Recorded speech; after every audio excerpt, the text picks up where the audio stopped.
Então, o Marcos vai conduzir agora os debates, né, que é o nosso ponto principal, é o nosso objetivo também ouvir vocês aqui. Bem, obrigado, Miriam, obrigado, Hilda, boas audiências, bom almoço para você. Obrigado, Juliano, pela participação. Bom, pessoal, agora eu gostaria que a gente trabalhasse, né? Nós ouvimos aqui os especialistas falando, e a gente agora poderia aqui reagir a isso, ao que foi dito aqui, e ver o que na verdade, o que nós entendemos sobre isso. Eu queria provocar vocês aqui da seguinte forma. Quando eu falo, ou quando a Hilda falou, agora falar da Hilda que foi embora é covardia, né? Porque ela não vai poder estar aqui para se defender, mas eu vou me aproveitar disso, aproveitar a fala dela, que ela não pode se defender. Quando ela falou que é na questão da função do Poder Judiciário, na verdade, em encontrar responsáveis, na verdade, me chamou a atenção para a diferença entre culpados e responsáveis em matéria de doença ocupacional, né? Quando a gente a gente pensa em culpados, a gente olha o resultado. Eu quero achar um culpado para essa doença que aconteceu, para esse acidente que provocou a incapacidade. Quando eu penso em responsáveis, eu penso em condutas. O que foi feito, que é o que o Juliano estava comentando, o que foi feito ou o que deixou de ser feito para que esta situação acontecesse. E aí, provocando também, diante do que a Miriam comentou, sobre a questão dos custos da prevenção, será que o que nós podemos fazer para inverter essa lógica de que é mais barato esperar que a pessoa se acidente do que prevenir o acidente? E aí eu já dou a minha posição para ver se vocês se tocam e me contrariam, né? Eu digo que, se nós focarmos na culpabilidade, nós inibimos a prevenção. Eu fico pensando, lá em Maringá, o Sinduscom tem um programa de formalização do emprego que é muito, muito sério. E as empresas se dedicam na formalização da construção civil, e os canteiros de obras são... A gente não vai poder passar recibo aqui de que são excelentes, porque na excelência é uma coisa difícil, mas são bem adequados. No entanto, há acidentes de trabalho. No entanto, há mortes no trabalho. E aí, aonde que nós vamos achar... Se nós formos procurar culpa por isso, nós vamos dizer, não, o empregador é culpado. Agora, se nós formos procurar o responsável, nós vamos ver o que o empregador fez para prevenir aquilo. Ele tomou as medidas necessárias, ele adotou as estratégias ou as tecnologias adequadas para evitar o dano? Sim, então não há culpa, porque a responsabilidade foi exercida de uma forma adequada. Eu queria chamar a atenção, sei que vocês estão ansiosos para fazer pergunta, mas eu queria chamar a atenção para a Convenção 155 da OIT, em comparação com o artigo 7º, acho que 22, da Constituição do Brasil, que fala que é direito do trabalhador a redução do risco inerente ao trabalho mediante normas de higiene e segurança. Tanto a Convenção, então a Constituição e a Convenção estão coordenadas com a mesma expressão, a redução de riscos inerentes ao trabalho. E aí a gente foca no risco, né? Então nós temos que eliminar o risco, nós temos que ter risco zero. Não, o trabalho não tem risco zero. É isso que eu acho, é isso que eu penso. Queria compartilhar isso com vocês e saber se é isso mesmo, conferir, testar esse argumento. Não tem risco zero. Quando a Constituição e a OIT dizem é direito dos trabalhadores a redução de risco inerente ao trabalho, o foco não está no risco, está no inerente. O que a Constituição e a OIT nos dizem é todo trabalho implica risco. Qual que é a responsabilidade por esse risco? Essa responsabilidade é dividida entre trabalhador e é dividida entre empregador. A própria Miriam comentou que não adianta você ter um canteiro de obras perfeito, todo ele sinalizado, todo ele adaptado, todo ele equipado com as melhores tecnologias, se não tem a colaboração, se não tem a participação do trabalhador, que deixa de pôr o capacete, que deixa de usar a bota de segurança, que são elementos mínimos, que ao invés de usar o elevador, ele prefere usar a corda, que ao invés de ele usar o guarda-corpo, ele prefere pular o guarda-corpo para poder fazer a atividade mais rápido ou encurtar o caminho. Então, não adianta. Então, quer dizer, e qual é a responsabilidade? E vejam, volto ao começo. Responsabilidade é conduta. Qual é a conduta que se espera do trabalhador num ambiente de trabalho adaptado para a prevenção? É que ele também cuide de si mesmo. Então, o risco não é só do empregador. Aí as pessoas costumam fazer uma referência ao artigo 2º da CLT, que diz que o risco da atividade econômica é do empregador. E aí usam esta expressão. Tem risco no artigo 2º, tem risco lá na Constituição, esse risco é o mesmo. Me parece, e também quero testar esse argumento com vocês, que o risco da atividade econômica é diferente do risco inerente ao trabalho. Embora sejam riscos, a atividade econômica é o que a empresa faz. É o produto que ela vende, é o risco que ela tem de estar no mercado, de adotar estratégias de produção, de comercialização, de prestação de serviço. Isso é risco da atividade econômica, do que ela vai produzir como entidade econômica. Agora, risco inerente ao trabalho é da atividade produtiva da mão de obra do que é feito pelo trabalhador. São riscos diferentes. Então, se o risco da atividade econômica, quer dizer, eu não posso cobrar do empregado que pague para ser empregado, não posso cobrar dele os instrumentos de trabalho, porque os instrumentos de trabalho correspondem à atividade econômica. No entanto, o risco inerente ao trabalho decorre de uma postura da empresa adotando as normas de higiene e segurança do trabalho e de uma impostura do empregado seguindo essas normas. Aliás, se não me engano, isso está escrito na CLT, no artigo 158 e no artigo 157 da CLT, está escrito exatamente isso. Então, é isso que nós precisamos resgatar um pouco hoje na questão da segurança e medicina do trabalho, para inverter essa lógica. Por que custo é melhor do que prevenção? Por quê? Se a empresa adota todas as medidas de segurança e ocorre um acidente de trabalho, ela vai ser responsabilizada não pela conduta que ela adotou, mas pelo resultado, seja doença, seja morte. Então, aí ela monetiza. Aí ela vai, quanto que nós vamos dar de indenização se um trabalhador caiu da altura? Eu vou mandar 500 mil, ele morreu. Já indenizei, já mandei indenização de 500 mil, porque o trabalhador nem tinha morrido, ele ficou inválido. 500 mil reais de indenização. O que a empresa fez? Comprou uma corda nova? Porque ele deu uma corda puída para ele e a corda arrebentou, não tinha corda de vida. Não, ela pegou e pôs no custo. Quanto custa um trabalhador que cai da altura? Custa 500 mil. Eu coloco isso no custo. No custo do aço, no custo da energia elétrica, no custo da obra, no custo dos impostos, eu coloco indenização. Se alguém morrer, eu pago 500 mil. Se alguém não morreu, 500 mil fica comigo. Isso é monetização do risco, monetização do dano. Ao passo que, se eu fizer diferente, se eu disser assim, não, se você deu uma corda correta para aquele trabalhador, o fato dele ter sofrido o acidente decorre de N circunstâncias, mas não do empregador. E aí o que? Eu valorizo a prevenção. E isso tem um efeito também multiplicador, você falou em crise, na crise ou no mercado como um todo, porque todas as empresas do mesmo ramo vão estar sujeitas ao mesmo critério. Quer dizer, não vai ter a situação de que eu me preocupo com prevenção, mas o meu concorrente não. Eu gasto com prevenção, mas o meu concorrente não. Portanto, o meu custo é maior, o meu preço não é competitivo, eu vou sair do mercado. Não, todas se beneficiam dessa cultura, que é o que o Programa de Trabalho Seguro propõe, de prevenção no acidente. Prevenção é prevenir condutas. Bom, falei mais do que eu esperava aqui. Alguém quer fazer algum tipo de observação? Oi.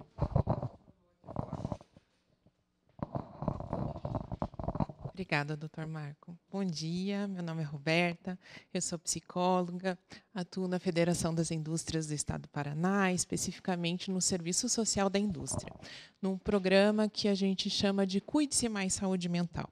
Quando o senhor falava dessa questão da responsabilidade, da corresponsabilidade, eu lembrei do trabalho que a gente faz. Então, é bem interessante essa possibilidade do empregador poder se antecipar, prever cenários, né? E aí trabalhar na prevenção. Hoje, a gente já tem como estatística que a terceira maior causa de afastamentos da Previdência Social são os transtornos mentais e comportamentais. E em 2020 se tornará a primeira. Nos países nórdicos, lá na Finlândia, na Noruega, principalmente, já é a primeira causa, porque eles não têm tantos problemas relacionados a lesões por esforços repetitivos, a causa primeira que é de envenenamento ou as DORT, né? Então, algumas das questões que nós colocamos para as empresas são as dimensões fundamentais que a Organização Mundial da Saúde coloca como importantes. Então, a dimensão social, você possibilitar que os trabalhadores eles possam estreitar os laços com os colegas de trabalho. O Christophe Dejours coloca isso também como importante, como fundamental, né? A trapaça solidária, né? Você ter colegas que podem empreender com você dentro do ambiente e você criar estratégias para burlar questões que muitas vezes são muito burocráticas no ambiente de trabalho e juntos vocês pensam em estratégias. Então, a dimensão social não só no ambiente de trabalho, mas também fora, né, criando essa rede. Outro ponto fundamental é a dimensão espiritual. A OMS coloca ela como fundamental, né? As pessoas que creem no poder superior, elas conseguem enfrentar dificuldades e problemas de uma forma mais resiliente. Outra dimensão é psicológica, que está muito ligada à posição do sujeito, né, o ferramental que ele tem pessoalmente para lidar com aquelas situações que existem, mas o empregador também pode fomentar isso. A gente pode criar canais de comunicação dentro da organização para que as pessoas possam falar sobre as suas questões, né?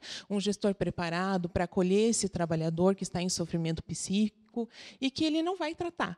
Definitivamente, a organização ela não é um hospital psiquiátrico, ela não é uma clínica de psicologia, mas ela precisa ter uma rede interna para acolher esse trabalhador e uma rede externa para poder encaminhá-lo e monitorar, né, essa questão. E a dimensão física também, que é super importante, que é a higiene do sono, a alimentação saudável, a questão do monitoramento das doenças crônicas, e atividade física. Então, programas nesse sentido também trabalham com a prevenção.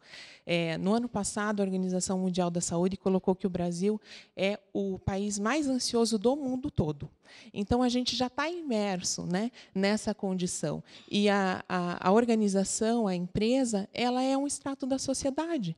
Então, a gente vai ter, sim, essas questões ligadas aos transtornos mentais e comportamentais também dentro da organização, porque faz parte da sociedade, né? Como as estatísticas que o Dr. Juliano colocou aqui. E a gente precisa, então, gerir esses riscos que estão presentes, né, que eles são inerentes às atividades, mas eu preciso manejá-los, trabalhando principalmente com a organização do trabalho, que trabalha a gestão, né, ambientes mais cooperativos, mais solidários, onde as pessoas podem empreender juntas, né, trabalhar com a criatividade, com a inovação, o trabalhador pode se colocar, a opinião dele é importante. E as condições de trabalho, que daí sim estão ligadas à saúde e segurança, né? Instrumentos, técnicas, medidas ligadas a isso. Acho que é isso. Muito obrigada.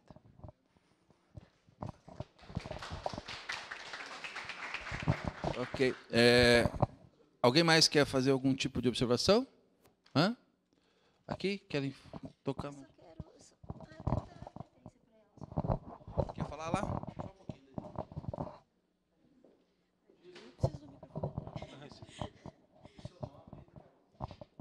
Meu nome é Irailda e eu faço eletivo com a professora Pavelski de manhã.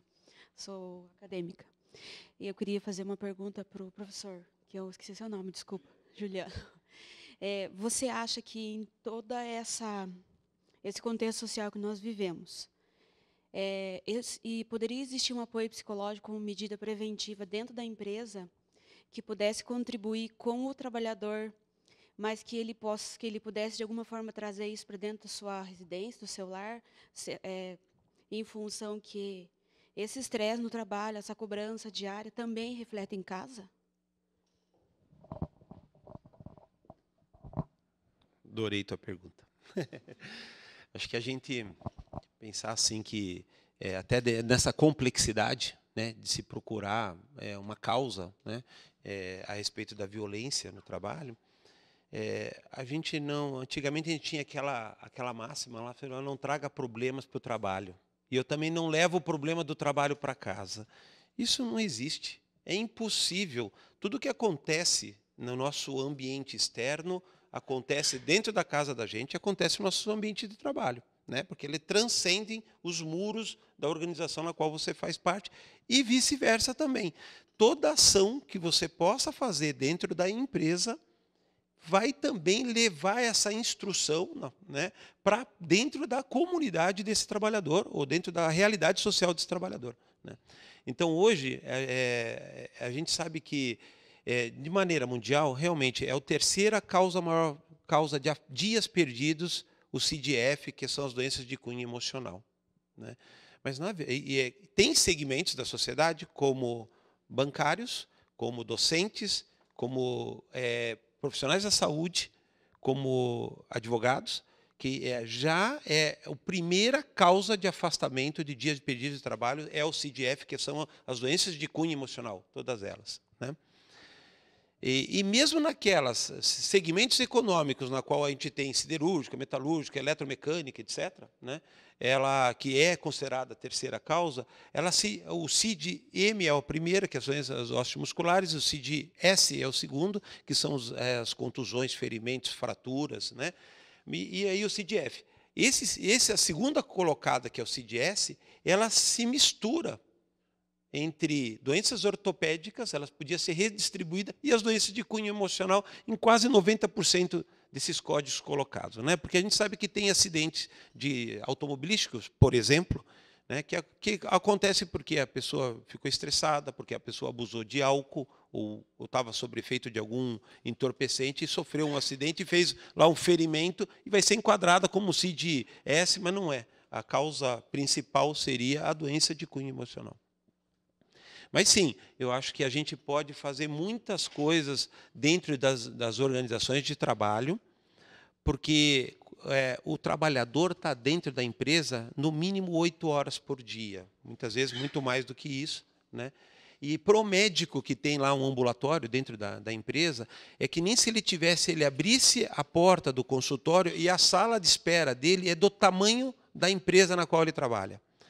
Porque é muito mais fácil para o funcionário, né, e procurar o médico que está muito próximo dele em horário de trabalho, e muitas vezes a gente quer resolver aquilo no nosso horário de trabalho, visto que o deslocamento, o agendamento de consulta, o tempo que se demora para isso, quer dizer, é muito mais fácil fazer uma ação de qualidade de vida, envolvendo todas as dimensões aqui citadas, dentro do ambulatório da empresa, quando você tem boa vontade, né? E quando você consegue atingir, vamos dizer assim, claro, lá, isso aí, colocar isso em um contexto organizacional, né, de prevenção de saúde, e mostrar que qualquer trabalho hoje tem a questão orçamentária, trabalho científico em questão orçamentária da saúde, fala que para cada euro de prevenção, para cada euro gasto, você em saúde mental, você economiza 5 outros euros em doença. Então, é bom para todos. A gente consegue, sim, e a gente consegue, muitas vezes, extrapolar todas as condutas de qualidade de vida que você faz dentro da empresa com bons programas estruturados, né, medidos, controlados, para dentro da sociedade na qual esse trabalhador vai disseminar esse conhecimento. Alguém quer fazer?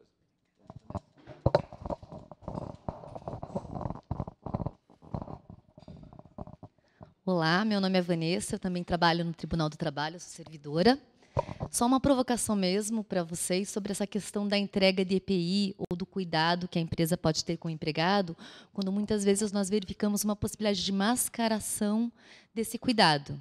Um exemplo bem básico, quando você, por exemplo, entrega EPIs para trabalhadores do corte de cana, por exemplo, mas você exige deles um tipo de produção muito gigantesca e que, se eles tentassem observar as recomendações da empresa, o que eles foram treinados, tudo, aliado ao pagamento deles, que geralmente é um pagamento bem singelo, então eles complementam a renda deles com essa produção, a gente tem que tentar entender o motivo pelo qual, às vezes, existe essa desobediência civil do empregado, né? Por que ele não está usando o EPI? E essa é uma preocupação minha, porque a empresa vai ter lá a entrega de EPI, isso tudo bonitinho, assinado pelo empregado, vai ter o treinamento, mas ela acaba exigindo dele uma realidade tão massacrante de trabalho que ele não vai utilizar aquele EPI. Claro, temos um problema, né? A gente precisa que ele utilize o EPI, mas se você não cria condições verdadeiras dessa utilização, ele não vai conseguir utilizar e ganhar um salário digno.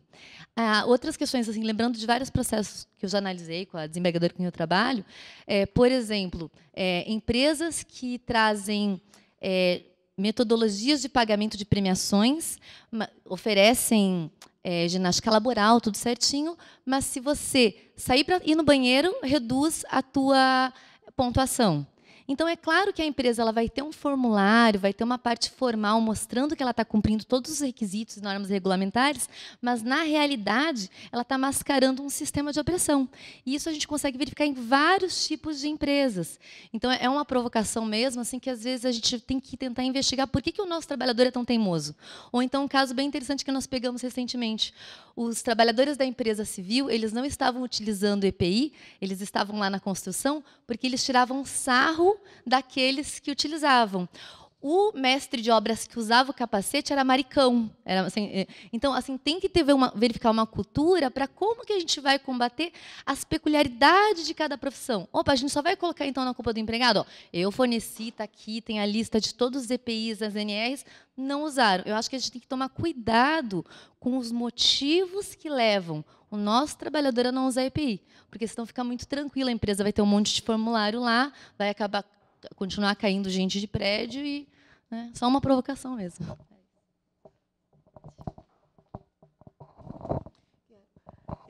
Eu só gostaria de fazer uma observação que, na construção civil, uma das causas pelas quais os trabalhadores não usam os equipamentos é exatamente essa, porque eles ficam estigmatizados por usarem os equipamentos, que não são homens o suficiente, que homem que é homem não usa cinto de segurança, e aí acaba acontecendo a queda letal. E uma outra coisa que eu gostaria de mencionar é que, quando eu fiz as minhas pesquisas, às vezes nos foge o conhecimento da tragédia pessoal que um acidente pode causar, né? Uma tragédia familiar, de uma desassistência, e isso muitas vezes é esquecido, né? Então, é fácil monetizar, é fácil compensar, mas para a vítima do acidente e no acidente com morte, para as pessoas que ficaram, a realidade se transforma de tal maneira que nunca vai haver uma possibilidade de recuperação daquele status que existia antes do acidente. E isso nunca vai ser possível de reparação. Então, todo esse aspecto econômico, ele é para além do aspecto econômico, nós temos que pensar nas vidas das pessoas que ficam e como que as pessoas que sobrevivem a um acidente, elas ficam, a partir do acidente. Só isso, obrigada.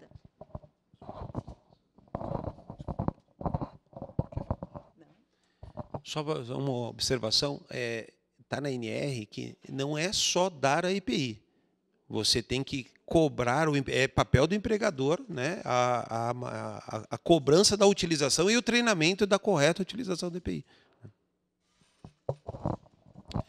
Na verdade, essa é uma dificuldade enorme na questão na gestão da segurança do trabalho, você participar da colaboração do trabalhador. Mas eu acho que as NRs e o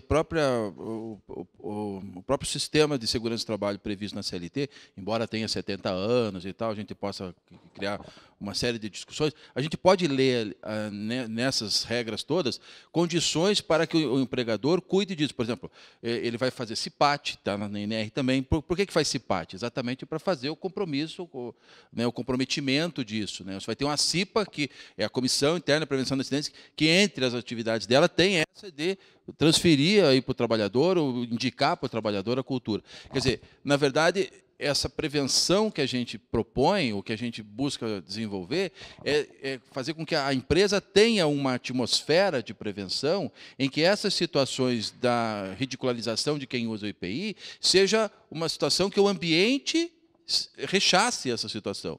Então, quer dizer, qual que é a conduta que se espera do empregador aí? É que ele tenha uma conduta de que ele não aceita isso, de que ele coíbe isso, de que o mestre de obra não concorda com esse tipo de situação, em que ele valoriza a utilização do IPI. Com relação à utilização de IPI versus produção, aí nós temos um problema de ergonomia. Então, e aí vai muito e vou insistir na questão de que a conduta é mais importante do que o resultado, porque a regra de ergonomia, ela vai classificar matematicamente se aquele tipo de esforço é possível daquele tipo de resultado. E aí a comparação que nós temos que fazer é disso, não da atividade. Ah, mas o cidadão ele deixa de usar. Eu já entrevistei trabalhador rural, né? Então o empregador dava luva e dava botina para ele prevenir contra acidente com animal, né? Picada de cobra, de aranha, etc, etc. Aí o que ele fazia? Ele falava, não, eu não uso a luva porque é muito quente. Ele não usava a luva. Não era nem para produzir mais, porque era muito calor. E a botina, ele dizia que apertava o dedo dele, ele cortou o bico da botina assim, e ficava com os dedos para fora. Eu olhei para aquele trabalhador e falei, por que você fez? A botina que te deram foi essa? Não, a minha botina estava boa. Eu que peguei com o facão, eu cortei o bico da botina porque meu dedo estava apertado. Mas você não pediu a botina maior? Não, não é que a botina é maior, é que eu gosto mais com o meu dedo assim solto. E aí você vai fazer o quê, o trabalhador desse? Pois é, então, aí o trabalhador, daí o fiscal olhou aquilo ali, tirou o cara da linha e colocou, certo? Então, quer dizer, na verdade, tem essa situação. Só que a fiscalização é feita nessas circunstâncias. Você não tem como colocar um fiscal na nuca do trabalhador 24 horas por dia. Na construção civil, para ficar na questão do exemplo, né, o cidadão caiu da altura. O que ele ia fazer? Ele estava fazendo o reenquadramento de janela pelo lado de fora. A linha de vida estava amarrada numa viga dentro da edificação. Ele amarrava a linha de vida no colete, ia para fora e fazia o reenquadramento. Aí o que ele tinha que fazer? Ele tinha que pular para dentro, passar a linha de vida para outra janela e sair para fora. O que ele fazia? Ele passava a linha de vida por dentro e saía por fora pelo andaime. O mestre de obra foi lá e falou, não faz isso. Na frente do mestre de obra, ele pulou para frente, fez. O mestre de obra virou as costas, ele caiu da altura. Porque era mais fácil para ele tirar a linha de vida, passar pela coluna, depois vestir a linha de vida de novo. Nesse movimento, ele perdeu o equilíbrio. Veja, você tem fiscalização, você tem o equipamento, você tem o treinamento, mas você não tem a pessoa. A pessoa está ausente. E aí você faz o quê com isso? Aí qual que é a consequência para nós lá? Você está lá, eu vou mandar pagar uma indenização para ele. O gestor vai fazer o quê daí? Ele vai chamar o chefe da segurança de trabalho e fazer, olha aqui o que aconteceu. Pois é, mas eu vou fazer o quê? E todo o treinamento que eu fiz, toda a qualificação. Então, quando eu digo há uma responsabilidade das pessoas, a responsabilidade é essa. Aí nós vamos falar assim, isso foi uma tragédia. Ficou inválido, perdeu a vida, etc. A família ficou desamparada e tal. O Estado dá a solução para isso. Ele não fica desamparado. Nós não estamos mais no mundo do século XIX. Não é um mineiro francês que tem que pagar pelas escoras da mina que ele mesmo cava. Nós estamos um trabalhador brasileiro que é protegido pelas normas de previdência social, certo? Pela suplementação, pelo SUS, pelo Sistema Único de Saúde. Ah, mas o SUS é muito ruim, não sei o quê. Não é. É muito ruim, tá certo, mas é pior se não tivéssemos, né? Mas, enfim, nós temos mais alguma observação para fazer aqui? Diga. Fala o seu nome e faz o seu comentário. Bom dia, meu nome é André, eu sou acadêmico aqui da Unicuritiba. E semana passada, ou retrasada, a gente teve uma palestra com o professor Sérgio Itamar, aqui da casa. Se eu não me engano, ele dá uma parte da administração. E Aí ele estava comentando a parte de empreendedorismo em empresas. E daí ele falou que existe um estudo hoje que aqui no Brasil as pessoas abrem empresas por necessidade, não por oportunidade. E daí, escutando um pouco aqui do debate, eu cheguei à conclusão que muito desses acidentes de trabalho e conflitos no trabalho ocorrem por causa disso. Uma pessoa vai abrir alguma coisa por necessidade, ela não vai abrir com base em conhecimento, estudos e experiência que ela teve, e ela já abre a empresa, ela já abre, entre aspas, errado, porque ela vai contratar pessoas, ela não vai saber gerir aquelas pessoas, ela não vai saber como organizar, fazer a gestão financeira e pessoal ali da empresa, e isso já vai começar a gerar um conflito. E daí, muitas vezes, ele contrata pessoas que estão trabalhando, por exemplo, na parte interna da empresa, mas deveriam estar trabalhando na parte externa. E a pessoa ela não está feliz naquele trabalho. Então, o que eu vejo hoje em dia, que eu estou buscando para mim, é justamente encontrar alguma coisa que vai me gerar prazer para trabalhar, porque quando a gente trabalha com alguma coisa que a gente gosta, a gente não vê que a gente está trabalhando, a gente não percebe. Então, essa, na verdade, foi uma conclusão que eu cheguei aqui, que as pessoas, elas hoje em dia fazem muitas coisas por necessidade, pelo desespero do momento, e acabam gerando prejuízos muito maiores no futuro. Então, a pessoa começa errado e futuramente vai continuar sempre naquele mesmo conflito. Ela nunca vai andar numa linha certa, porque ela já começou errado. Então, era só uma observação que eu queria fazer, que eu cheguei, e obrigado.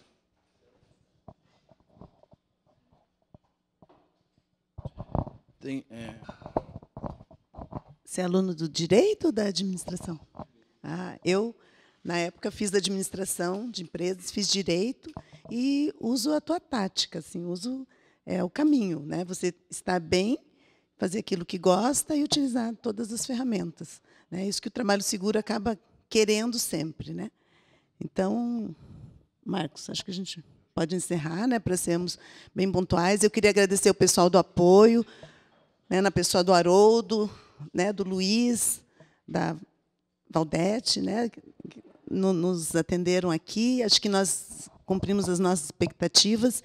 E, mais uma vez, agradecer à professora Ana Paula Pavelski, que é uma parceira já do programa Trabalho Seguro, tem atuado conosco, né, nas outras atividades, e a Unicuritiba, né, em particular. Eu me formei aqui em Direito, quando era Faculdade de Direito de Curitiba, e fiz administração na Federal, e hoje retorno aqui e me senti bem à vontade, bem acolhida. Então, acho que a doutora Ana Paula, suas considerações finais, daí o Marcos encerra, né? E obrigada aos palestrantes, a Hilda, que já foi, o doutor Juliano e a professora Miriam também. Eu agradeço mais uma vez, então, né, pelo evento, pela presença de vocês também aqui que nos prestigiaram. E essas discussões são super interessantes mesmo, né? A faculdade tem cuidado em promover discussões de várias áreas, como o próprio André mencionou, nós tivemos isso há alguns dias, enfim. Então, isso é super importante a gente perceber também o quanto o assunto é interdisciplinar e o quanto a gente precisa estudar. A gente não pode ficar só focado no viés jurídico, né? Eu tenho o viés médico, tenho o viés psicológico, tenho o viés do empreendedorismo. Então, a gente tem que aprender cada vez mais mesmo essa visão holística, para a gente não ficar também engessado nos julgamentos. Claro, é muito mais difícil, mas nós também, quando vamos aí orientar empregadores enquanto advogados, enfim, então a gente precisa também desenvolver esse tipo de raciocínio no sentido de fazer o empregador e os empregados enxergarem que aquilo deve ser uma cultura, né? A questão da segurança, do ambiente de trabalho seguro deve ser uma cultura, não deve ser simplesmente pelo lado da obrigação e de uma chatice, vamos dizer assim, né? Eu tenho empresas que eu atendo, tem especialmente uma empresa ligada ao ramo madeireiro, que também é um segmento que tem muito acidente complicado, que é uma empresa que é muito interessante de frequentar, porque eles conseguiram criar dentro do ambiente de trabalho, com conversas, com diálogos, com fiscalização, a cultura da necessidade da segurança no trabalho. Então, hoje você vai na empresa, você não vê nenhum trabalhador, por exemplo, sem a luva adequada, sem o protetor auricular adequado, achando que aquilo, né, é um empecilho. Não, pelo contrário. Os colegas, eles se autofiscalizam também, você está fazendo errado, enfim. Por quê? Porque conseguiu-se criar essa cultura da importância da segurança no trabalho. Não.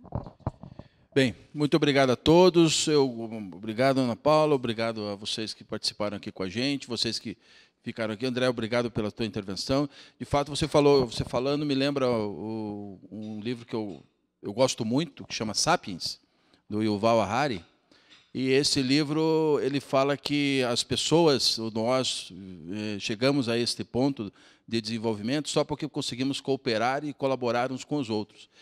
E no mundo do trabalho, o que faz a diferença hoje em dia, no mundo de alta tecnologia, é realmente ter um sentido no trabalho.